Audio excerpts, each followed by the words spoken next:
provocações.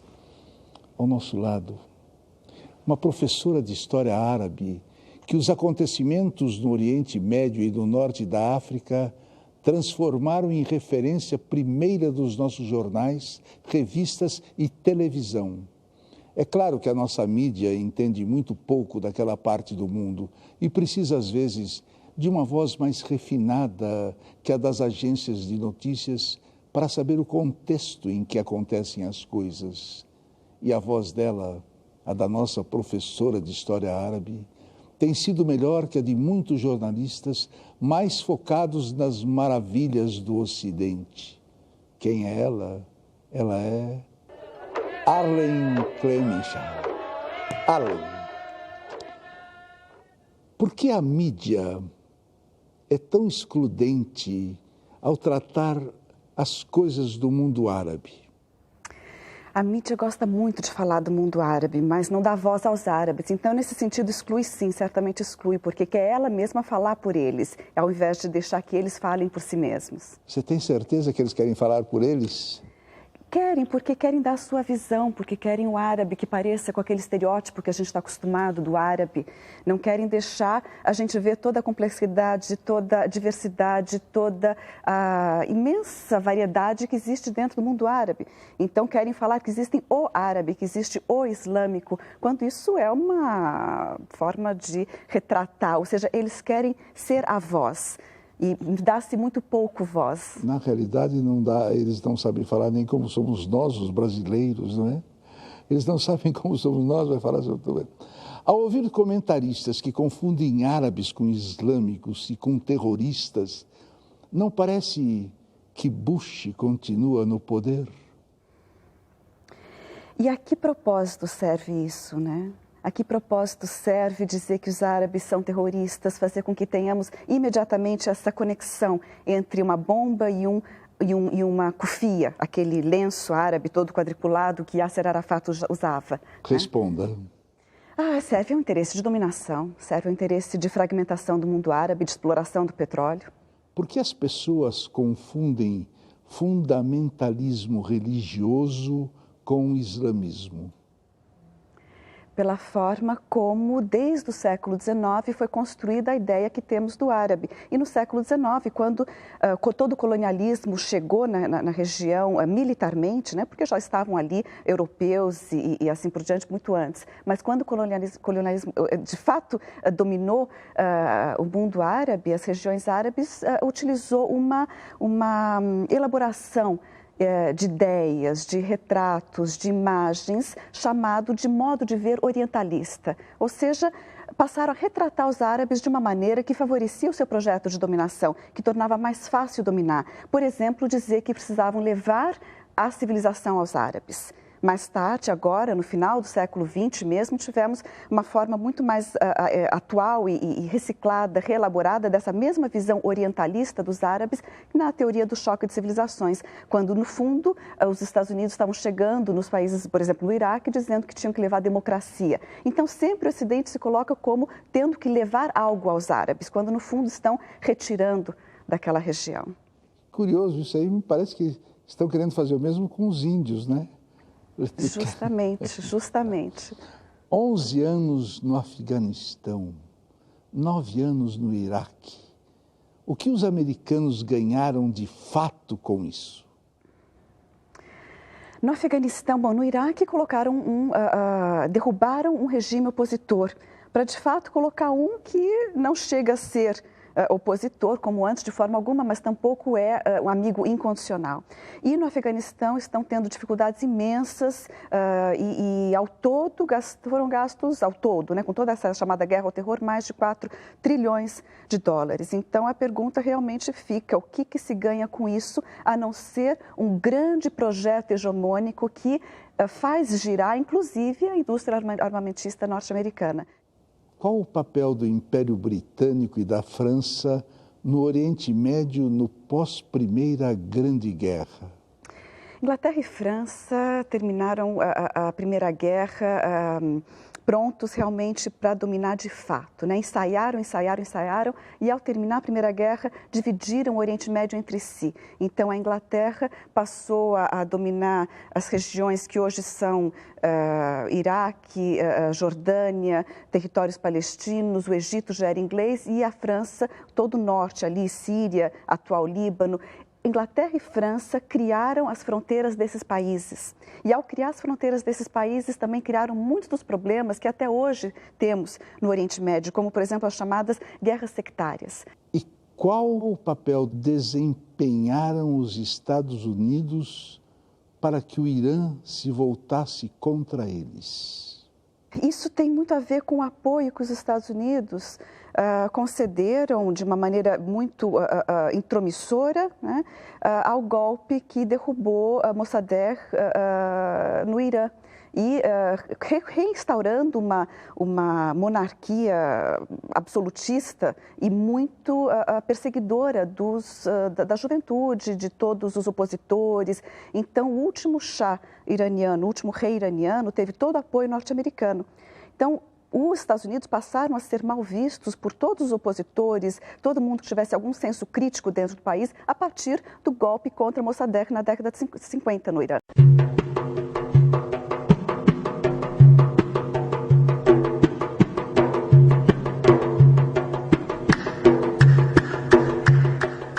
O conflito no Oriente Médio tem origem no início do século XX. Síria, Monte Líbano, Palestina, Meca e Medina eram parte de um único Estado, o Império Otomano. A população era árabe e professava diversas religiões. O islamismo, majoritariamente, também o cristianismo e o judaísmo. Na Primeira Guerra Mundial, de 1914 a 1918, o Império Otomano aliou-se ao Império Austro-Húngaro contra a França, Inglaterra e Rússia. Ao perder a guerra, o Império Otomano esfacelou-se. Ignorando as reivindicações árabes de formação de países independentes no local, no Oriente Médio, e para resguardar os interesses colonialistas dos países vitoriosos na Primeira Guerra Mundial, França e Inglaterra principalmente, em 1922 a Liga das Nações dividiu a região em mandatos, a serem governados por França e Inglaterra por períodos determinados. A Carta da Liga das Nações, de 1922, determinava que um dos objetivos do mandato britânico da Palestina seria permitir a criação de um lar nacional judeu, desde que este não ferisse os interesses da população não judaica existente.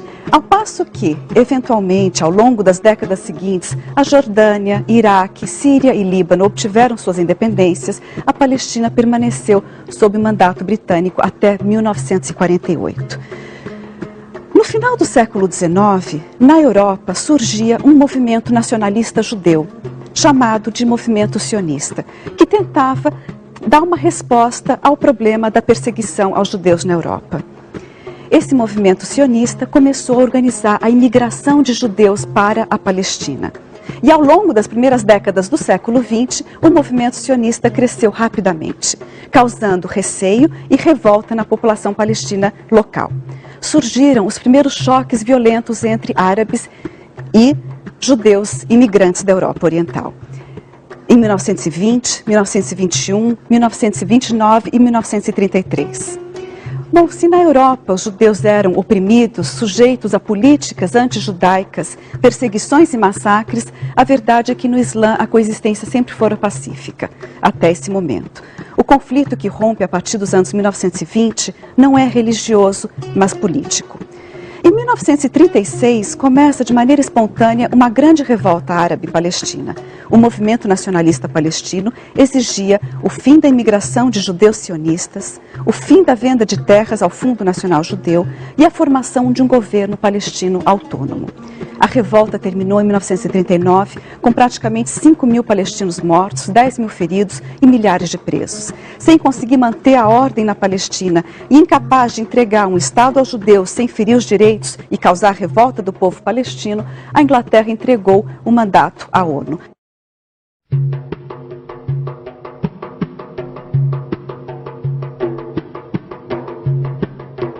As guerras de 1948 e 1967 foram dois momentos decisivos para entender a Palestina atual. Em 29 de novembro de 1947, a ONU aprovou a partilha da Palestina. O objetivo era pôr fim ao conflito entre árabes e o movimento sionista, que se alastrava desde o início do século XX. Mas era uma resolução controversa. Atribuía 52% do território da Palestina aos judeus, apesar deles constituírem 1/3 da população. Todos os países árabes membros da ONU votaram contra. Uma guerra de guerrilhas começou no dia seguinte à partilha e se intensificou com a aplicação do Plano Dalet em março de 1948. O plano militar sionista foi executado para além do território concedido ao Estado judeu pela ONU e incluiu o ataque surpresa às aldeias palestinas.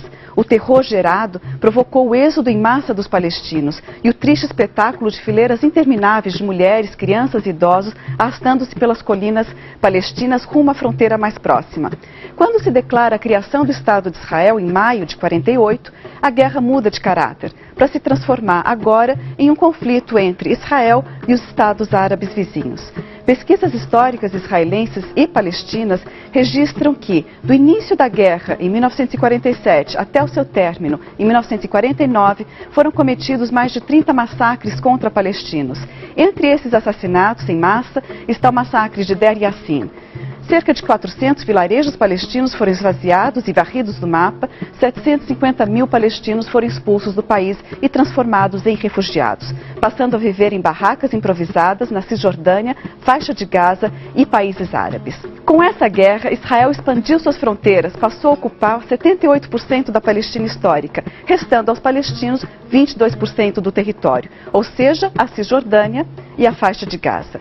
Com a liderança nacional palestina morta ou expulsa do país e com o território fragmentado em dois, os palestinos não puderam criar um Estado próprio. A faixa de Gaza passou a ser administrada pelo Egito e a Cisjordânia pela Jordânia.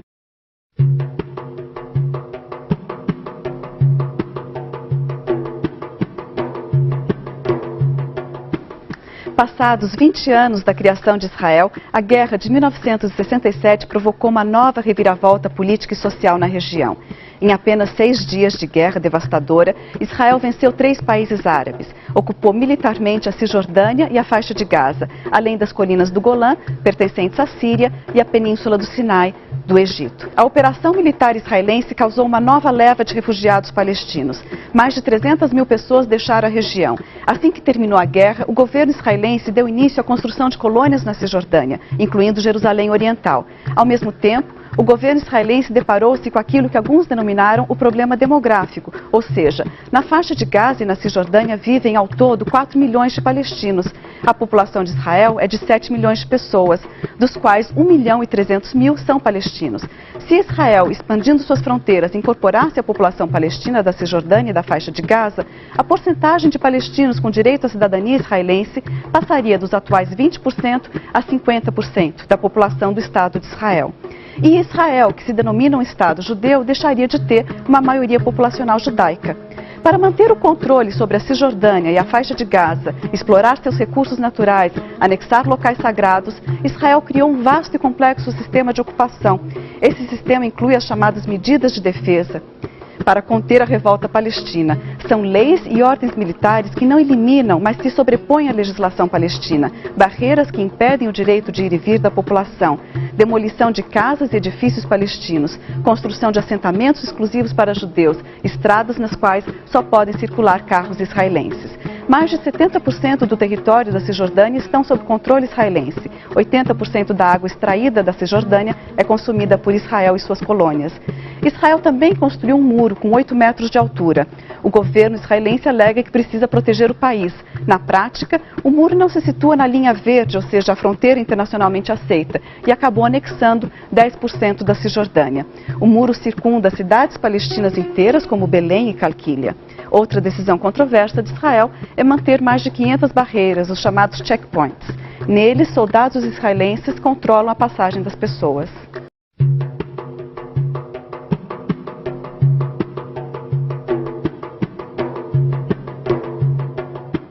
As negociações de paz entre israelenses e palestinos foram inauguradas em uma conferência em Madrid, em 1991. Ocorreu sob influência dos Estados Unidos e alguns países europeus. A intenção era resolver o conflito árabe-israelense através da devolução de terras ocupadas por Israel, ou seja, de acordo com os termos das resoluções 242 e 338 do Conselho de Segurança da ONU. O processo inaugurado em Madrid fracassou e, em 1993, as negociações secretas foram retomadas em Oslo, na Noruega. Um acordo provisório chegou a ser anunciado. Previa a criação da Autoridade Nacional Palestina, sem o status de governo autônomo e sem exército. Na prática, as funções da Autoridade Nacional Palestina são essencialmente civis e de administração municipal. A ANP recebe o repasse dos impostos recolhidos por Israel em território palestino e fica encarregada da educação, cultura, saúde, bem-estar social e turismo. O acordo cria uma polícia civil palestina, encarregada de prevenir atentados contra Israel. Também previa que, após 3 anos, começariam a ser discutidas as chamadas questões de status final. Ou seja, são impasses que precisam ser resolvidos para obter uma paz justa e duradoura. São eles: o futuro de Jerusalém Oriental, que seria devolvida aos árabes palestinos, sendo que Jerusalém Ocidental permaneceria com Israel. O destino das colônias ou assentamentos israelenses, o direito de retorno dos refugiados palestinos que estão espalhados pelo mundo e a recuperação das fronteiras. Mas as negociações seguintes, em 1995, não discutiram as questões de status final. Pelo contrário, o chamado Acordo de Oslo II traçou uma divisão do território da Cisjordânia em áreas A, B e C. O mapa da Cisjordânia assume em pouco tempo o traçado de um arquipélago, no qual as pequenas ilhas sob jurisdição palestina ficaram circundadas pela área maior e mais coesa, controlada por Israel.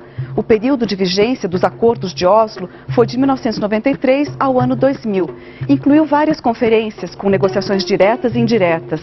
Ao mesmo tempo em que os diálogos foram mantidos, melhorando as relações entre Israel e alguns países árabes, o período testemunhou também a maior expansão já vista das colônias israelenses. O Banco Mundial registrou um declínio significativo do padrão de vida dos palestinos. Era generalizada a desilusão com o processo de paz.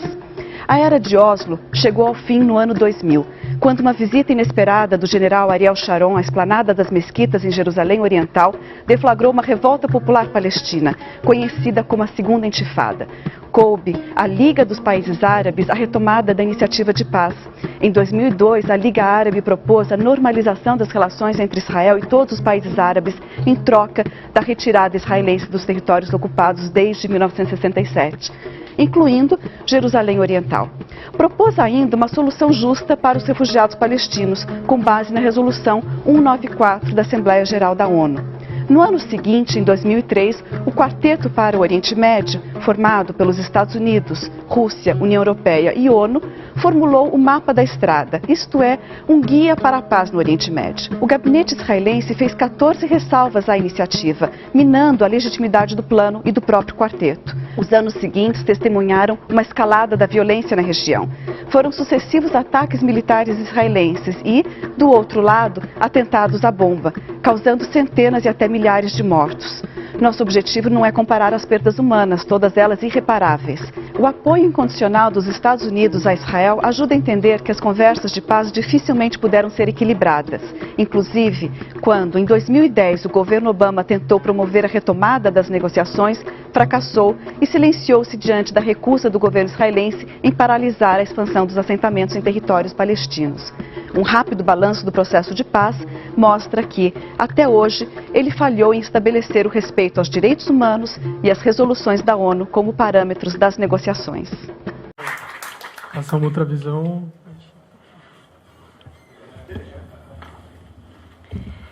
Bem, eu escolhi fazer a minha fala sobre o que eu considero uma indevida caracterização, modo de ver esse conflito como um conflito que se tornou islâmico, porque eu acredito que esse é o maior empecilho para a paz.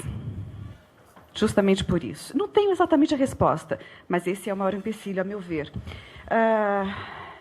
Colocar a emergência islâmica como o grande problema hoje é criar um novo bode expiatório. Se no século XIX os judeus foram bode expiatório do regime carcomido czarista russo, sobre os judeus lançavam os olhares da população para divergir dos próprios problemas do Império czarista, fomentavam, portanto, pogroms.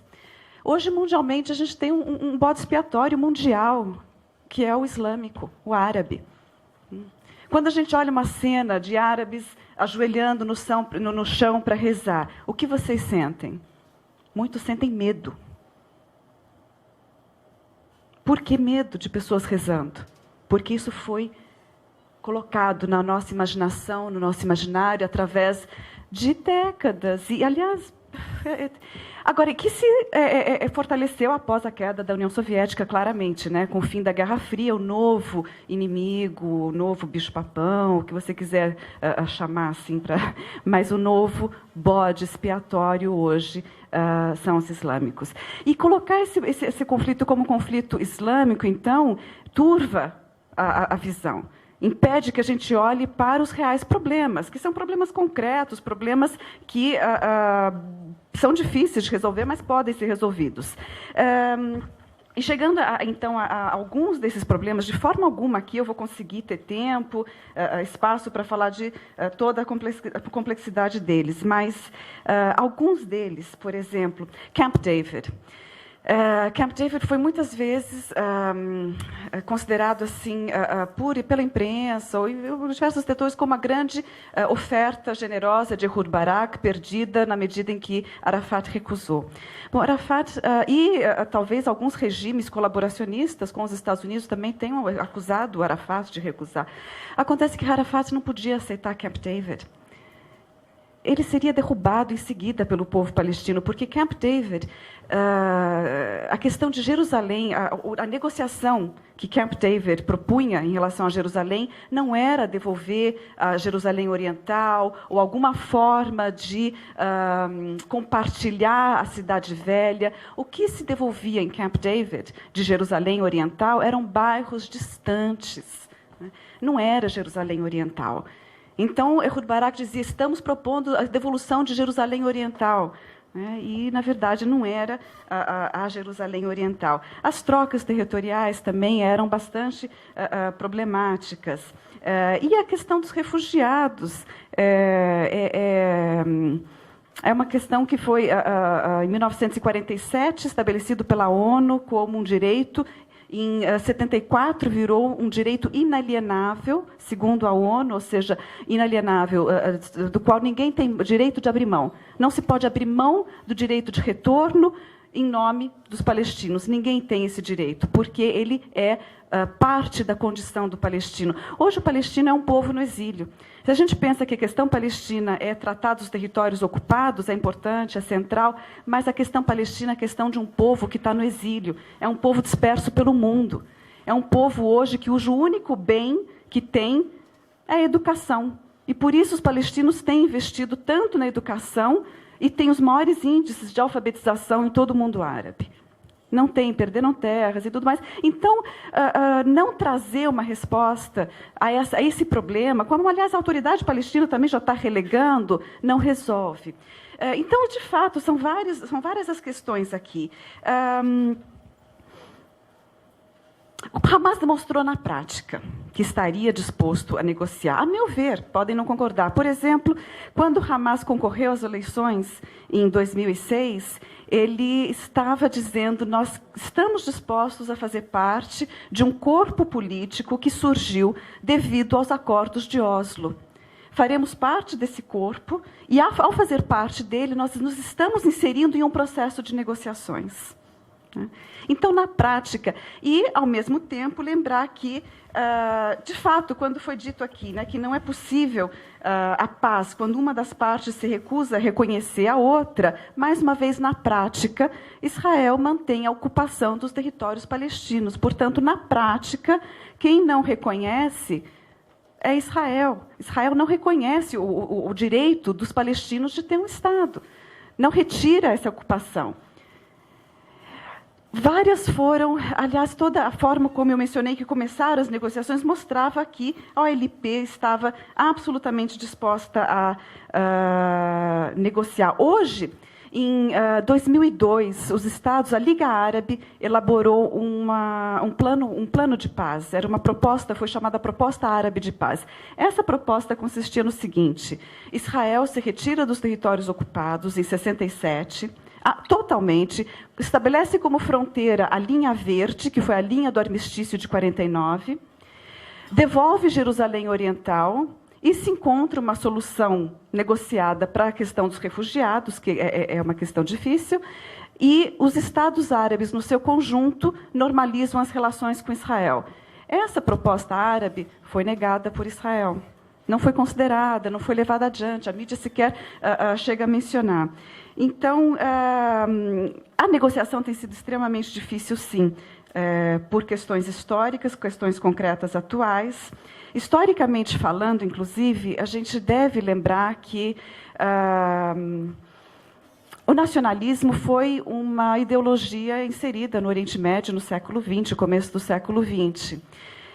O fato de não existir um Estado palestino antes do mandato britânico, que foi uma violência, o mandato britânico foi uma violência, foi uma ocupação colonialista de um território que fazia parte até então do Império Otomano. E o fato, então, de não haver um Estado palestino constituído anteriormente, não significa que não houvesse um sentimento de nacionalidade ou de proto-nacionalismo, que não tivesse uma comunidade, uma tradição, e que não tivessem propostas árabes. Os árabes, na Primeira Guerra Mundial, lutaram ao lado dos ingleses para expulsar os otomanos, chegaram a expulsá-los, inclusive chegaram a fundar um efêmero reino árabe, ou não chegou a ser isso, mas chegaram a conquistar a sua independência com sede em Damasco, e a Palestina faria parte disso. Toda essa política se transformou com a inserção da Inglaterra e França no Oriente Médio, que criaram fronteiras, mas criaram essas fronteiras. E a Palestina, que chamamos de Palestina histórica, são fronteiras das quais uma população foi violentamente expulsa. E essa é a reivindicação palestina. Eu não vou me alongar, mas, por exemplo, hoje a gente tem 20% da população de Israel é palestina. São os descendentes dos 300 mil que permaneceram, que não foram expulsos dos territórios. Aliás, por falar nesse período de 47, também a gente, se for olhar com um olhar um pouco mais cuidadoso, a gente vai ver que houve um Estado que, ali, nesse momento, se formou, não reconhecendo a resolução da ONU. Eu não vou dizer que isso elimina o direito de Israel de existir, não é isso. Mas, em 47, 48, até 49, Israel expandiu suas fronteiras para além daquelas determinadas pela ONU. Ou seja, ela não atendeu à resolução 181. Então, isso significa que essa resolução foi desrespeitada em 48 e 49. Pelo Estado de Israel na sua fundação. E depois os palestinos, todo um processo histórico, mas a partir de 67 passam a reivindicar o fim da ocupação da Cisjordânia e da faixa de Gaza, que são 22% da Palestina histórica. E hoje, o que os documentos vazados e publicados pela Al Jazeera estão mostrando é que a autoridade palestina estaria disposta a aceitar um Estado em menos de 10% da Palestina histórica. E isso resolveria o reclamo da população, a necessidade de justiça da população. Você não consegue fazer paz sem justiça. Você não consegue fazer paz sem atender o que a população reivindica, vê como justo. Então, assim, a princípio, eu seria a favor de uma solução de 2 Estados. Se essa é a reivindicação palestina, se essa for a reivindicação palestina, eu não sou palestina, eu não posso decidir pelos palestinos, não sou israelense, tampouco não posso decidir por eles. Mas se a solução de 2 Estados puder trazer uma resposta para as reivindicações palestinas e puder trazer a paz, eu acho que ela é um grande avanço, um cenário a ser tratado com todo cuidado e carinho. Mas, para além dele, porque existe a possibilidade de que, se ele for criado da forma como se vê ele ser criado, ou seja, não recuando para a fronteira de 67, não devolvendo Jerusalém Oriental, não atendendo a uma solução justa da questão dos refugiados, se isso acontecer, ele não vai resolver o conflito. O Estado palestino criado não vai ser um Estado viável. Ele vai ser um Estado economicamente subjugado, não vai ser um Estado soberano, os conflitos vão continuar. Então, isso não seria uma solução. E se a gente olhar um pouco a demografia ainda de Israel, 20% são palestinos. São palestinos, cidadãos de segunda classe, que hoje ainda enfrentam um problema que é essa proposta de lei do governo israelense de exigir que todo não israelense jure lealdade ao Estado judeu, o que é visto como uma forma extremamente preocupante por esses cidadãos palestinos, que podem, de uma hora para outra, passar de cidadão de segunda classe para não cidadão, né, de um Estado judeu. Extremamente preocupante. Agora, além disso, você tem 50% do Estado de Israel que são judeus de origem árabe. 50% de origem árabe, com 20% de palestinos, você tem 70% de Israel que tem uma origem, uma cultura, alguma história em comum com os árabes, né? E a questão religiosa tem deturpado esse cenário, tem, mesmo na identificação desses 50%, impedido que eles vissem a proximidade cultural que tem com os árabes, né? Isso, para mim, é um fato interessante porque traz uma luz, uma esperança, uma possibilidade de solução. Uma solução que talvez, então, não passe pela solução de 2 Estados, mas pela criação de um Estado único. Mas isso teria que partir da população. Não poderia ser uma coisa externa, algo que decidíssemos por eles, né? Mas eu acho que a gente tem que olhar todos esses elementos, olhar os grupos religiosos como grupos que surgiram num cenário específico de falência histórica do nacionalismo laico. Não é o cenário final, essas questões mudam muito rapidamente. Até a década de 80, o governo israelense acusava a OLP de terrorista. Agora os terroristas são Hamas e Hezbollah. Essas coisas mudam muito rapidamente. Acho que a gente tem que olhar a demografia, tem que olhar a população, tem que olhar a história, né, com cuidado e pensar, então, numa solução através dessas vias. Obrigada. Bom, foram aqui citados assim, vários assuntos que eu gostaria de poder retomar. Infelizmente, a fundo não é possível em tão pouco tempo. Sobre uma coisa muito simples de se olhar e se concluir. Israel não respeita uma só resolução da ONU. Isso é fato, né? Se Israel respeitasse algumas resoluções da ONU, pelo menos estaríamos num panorama melhor. Não há uma, e eu desafio qualquer um a citar uma resolução por completo da ONU que tenha sido implementada por Israel. Simplesmente a ONU se faz de ridícula perante o descaso de Israel com a ONU. O descaso de Israel com o quarteto, durante o mapa da estrada, o período de vigência do mapa de estrada, Israel com a sua política de não aceitação de qualquer tipo de proposta que avançasse, sendo avançada por Estados Unidos, sendo avançada por União Europeia, Rússia ou ONU, o quarteto, não foram aceitadas por Israel. A proposta de paz do quarteto, o chamado mapa de estrada, esse caminho para a paz, teve 14 emendas de Israel. E simplesmente eliminando o conteúdo desse processo de paz. Então, você não existe um equilíbrio no diálogo. E desde o início desse diálogo não existe esse equilíbrio. Com forte apoio dos Estados Unidos a Israel, esse equilíbrio que possibilitaria um diálogo não existe, né? Depois falar que os árabes, não foi dito abertamente, estou dizendo que se diz, né, os árabes são malvados porque eles não integram os palestinos. Ora, os árabes teriam que integrar os palestinos dentro dos seus estados, como Israel integrou os judeus que fugiram dos estados árabes após a criação do Estado de Israel, porque antes não havia problema. Bom, os palestinos não querem ser integrados na Síria, nem no Líbano, nem na Jordânia, nem no Egito, porque eles não são sírios, libaneses, jordanianos, egípcios, eles são palestinos. E eles reivindicam o retorno à Palestina, a criação de um Estado palestino. Bom, e a história da guerra defensiva, isso leva a um ciclo de argumentos sem fim, né? Por quê? Porque se a gente olhar o início, a gente tem que olhar assim, como que se dá a dinâmica histórica disso. A dinâmica histórica é de colonização. Muito bem, essa colonização aconteceu e os árabes não aceitaram essa colonização. De fato, não aceitaram. O que hoje está na mesa? Está na mesa uma proposta que é a proposta da Liga Árabe, por exemplo. Está na mesa a proposta da Autoridade Nacional Palestina. E o problema da divisão do governo. Então, existem propostas, mas a Palestina não tem uma representação porque o governo está dividido.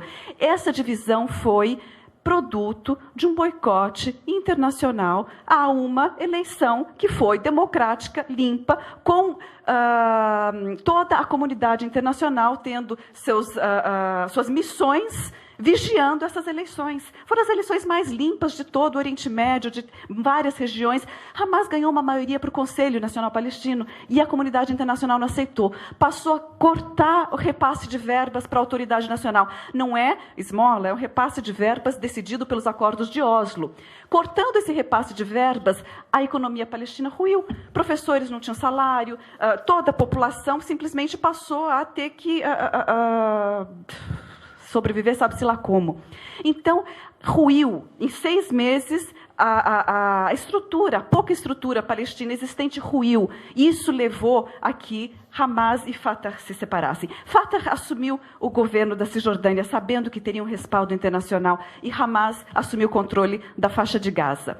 Depois disso, em 2007, ainda tentaram formar um governo de coalizão, de união nacional. Durou 2 meses. Por quê? Porque não trouxe o reconhecimento da comunidade internacional. Por quê? Porque hoje os islâmicos são os terroristas da vez. Agora, terrorismo, então. O que é o terrorismo?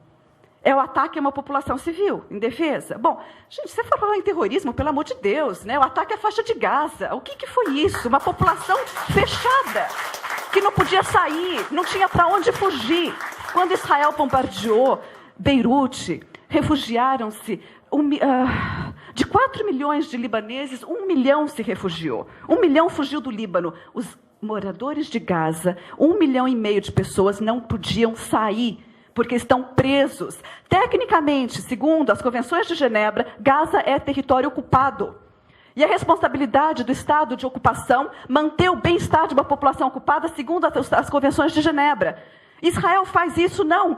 Cria uma autoridade palestina, coloca nas suas mãos o papel de polícia do gueto. É isso que foi reduzido o seu interlocutor para a paz. Certo? A polícia do gueto. Agora, que perspectiva de negociação a gente pode ter? Não existe igualdade para diálogo. Se a comunidade internacional não se posicionar, fazendo como a gente está fazendo hoje, discutindo, a gente não tem como ajudar a que uma igualdade de posições possa, a partir de dentro, a partir dos palestinos e a partir dos israelenses, de ambos, se chegar a uma solução justa e uma paz durável. Obrigada. O mundo vê com enorme espanto uma série de atentados terroristas nesse final de ano, que coloca em xeque as políticas de segurança do Ocidente. Malala ganhou o Prêmio Nobel da Paz. Afinal, defender o direito ao estudo no Paquistão é um risco de vida. Ela foi baleada pelo Talibã e sobreviveu. Esta semana, o grupo atacou uma escola e matou 150 professores e alunos, a maioria crianças e adolescentes.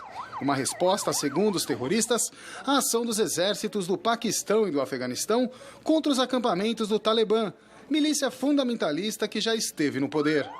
Na África, o Boko Haram, outra milícia, sequestrou mais de 185 mulheres e crianças e matou 35 pessoas na Nigéria. Por causa dos ataques, o governo nigeriano já fechou 80 escolas femininas no norte do país. Em Sydney, na Austrália, foram 16 horas de cerca a um homem que afirmava fazer parte do grupo Estado Islâmico.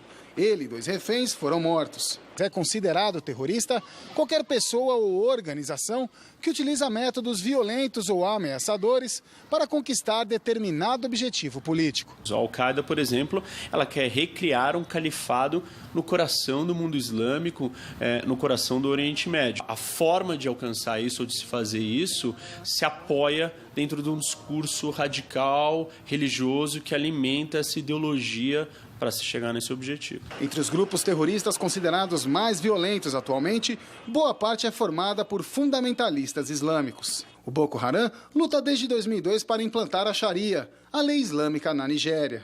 Ainda na África, o Al-Shabaab atua na Somália.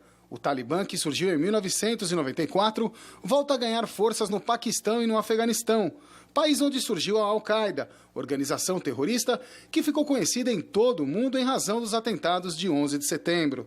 e foram dissidentes da Al-Qaeda que, no ano passado, formaram o Estado Islâmico, ou ISIS, que atua no Iraque e na Síria. Mesmo sob intensos ataques, o grupo terrorista formado por sunitas não para de crescer. A estimativa é que o número de militantes chegue a 50 mil. E cada vez mais há notícias de pessoas do mundo inteiro que se unem à causa. Por outro lado, líderes religiosos da comunidade muçulmana em todo o mundo se posicionam fortemente contra os grupos extremistas. Lamentamos e com muita tristeza, porque é um pequeno grupo de pessoas que fazem algumas coisas, chamam a atenção e acabam colocando um rótulo sobre todos os adeptos.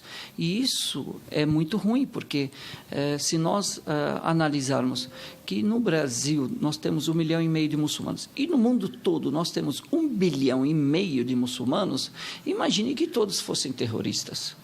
Com certeza não sobraria, só sobraria muçulmanos. Arlindo, por que esse radicalismo não para de crescer, como a reportagem mostrou? Então, é interessante que a gente, na anterior, estava falando sobre Cuba, e que Cuba saiu da lista de países terroristas dos Estados Unidos, né, dessa classificação. A cada momento histórico, isso muda, e no momento, os grupos que têm se envolvido em guerras civis e terrorismo têm sido em países muçulmanos, países do Oriente Médio. Isso tem motivos históricos, não tem motivos religiosos. Históricos de toda a história do século XX, que ela é que explica esse motivo. Norte da África, a mesma coisa, uma exploração de recursos naturais, uma tentativa de dominação para a exploração desses recursos, criação de situações em que não há educação, em que não há condições de vida dignas, e uma revolta que acaba sendo capitaneada por esses grupos extremistas. Então, historicamente, isso se explica. Agora, de fato, a religião tem entrado aí, por esses grupos, ela é utilizada para exacerbar um discurso, não é? Que é fundamentalista, que não é exatamente, digamos assim, islâmico da forma como o islamismo é interpretado pela maioria, mas que é fundamentalista islâmico, né? Há uma grande diferença entre uma coisa e outra.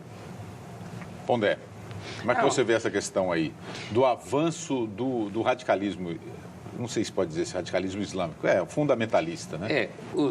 Alguns especialistas usam a expressão islamita né, para fazer diferença do que o entrevistado, o Sheikh, dizia, quer dizer... O Sheikh Jihad. Que é um nome forte, né? Sabe o que significa a palavra jihad? Significa esforço, não significa guerra santa. Eu sei. Você pode interpretar a jihad como esforço interno, de transformação, de relação com as pessoas. Você não precisa interpretar de forma nenhuma a jihad como guerra e matar os outros. Não, o que eu ia pontuar na entrevista do Sheikh é que ele fala uma coisa óbvia. Quer dizer, o problema desses grupos é que eles acabam lançando a imagem sobre a população muçulmana mundial como se todo mundo fosse terrorista, o que é uma ideia idiota, né? Se a gente voltar para trás, a gente vai lembrar, houve uma época que você tinha os católicos na Irlanda, você tinha os bascos na Espanha, né? Claro. Mas para trás, algumas décadas atrás. Agora, ao longo da história, você teve a associação entre religiões e atos militares de guerra, o cristianismo fez suas guerras, você tem grupos judaicos que são militarmente agressivos. Então, eu acho que religiões, independente de qual for religião, religiões, elas servem facilmente, e com isso eu não estou dizendo que a religião sempre faz isso, hein? Você pode ser uma pessoa religiosa e ser uma pessoa bastante inteligente, aberta, ser uma pessoa bastante, digamos assim, construtiva, no sentido de não sair matando ninguém por aí e tal. Mas as religiões, elas podem facilmente cair numa espécie de impasse em que serve para você fazer afirmações muito radicais e doutrinárias, no sentido de que nunca erra, que a gente falava no começo. E é geralmente a religião na sua forma fundamentalista. Isso que se chama fundamentalismo. E não é à toa que esses grupos têm almejado a educação, né? Então, o atentado do Talibã contra uma escola, o Boko Haram, que tem esse apelido de Boko Haram, a educação é proibida, Haram é proibida, esse apelido é pejorativo contra ele, foi o que pegou. E vários outros casos, a própria Malala, porque a educação é perigosa para esses grupos extremistas. A gente sempre fala do terrorismo, né? Do terror. O que é o terrorismo? Olha, eu entendo que a ideia de terrorismo ela nasce da seguinte forma. Você tem um grupo que ele pode se justificar politicamente, ideologicamente, pelo que ele vai fazer, certo? Dizendo que não tem outra solução, que está se defendendo com as armas que tem. Mas a ideia do terrorismo, tecnicamente, me parece que é a seguinte: um grupo X, que não tem como enfrentar militarmente um grupo Y, no sentido de exército regular, ele começa, e eu estou falando tecnicamente, a intenção dele é transformar o cotidiano da população num cotidiano dissociado. Então, assim, vai no cinema, não pode, que de repente explode. Você vai no mercado, explode uma bomba. Na escola explode, alguém atira, sei lá.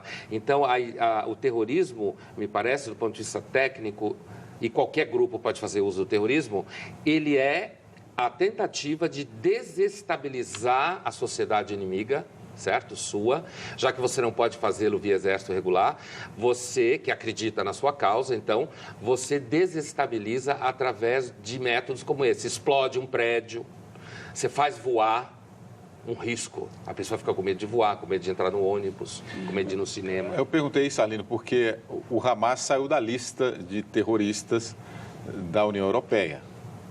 Não é isso? Claro, o Hamas é um partido que tem o seu braço armado, que são as brigadas caçamistas. Assim como o Hezbollah é um partido que tem o seu braço armado. E o que o Pondé falou tem duas coisas assim que eu concordo muito. Quer dizer, em primeiro lugar, um grupo terrorista é aquele que não tem um exército. Segundo, que tem o objetivo de desestabilizar. Foram as duas coisas que o Pondé colocou e na minha opinião, estão completamente corretas. E justamente a ação dos grupos terroristas, ela tem ocorrido a maior parte das vezes, 85%, quase 90% das vezes, em contextos de guerra civil e no território geográfico de guerra civil. Muitas vezes para provocar uma guerra e outras vezes para impedir um processo de paz. Mas ele sempre está atrelado, ou quase sempre, àquele território geográfico da guerra civil. O grupo Estado Islâmico executou 900 pessoas de uma tribo no leste da Síria.